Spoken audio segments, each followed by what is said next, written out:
Tuloy-tuloy ngayong weekend ang makulay at puno ng musikang Mascara Festival 2023 sa City of Smiles, Bacolod. Bumida ang mga nagniningning na electric float, gagandahang maskara at pasabog na performances. Nagpasiklaban sa street dance and arena competition ang mga kalahok. Isa sa mga hurado riyan, si GMA Senior Vice President Attorney Annette Gozon Valdez na nakisaya sa Mascara Festival.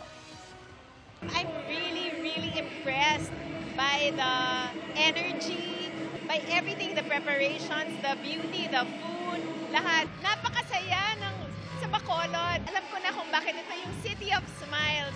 So it's becoming one of my favorite cities in the Philippines.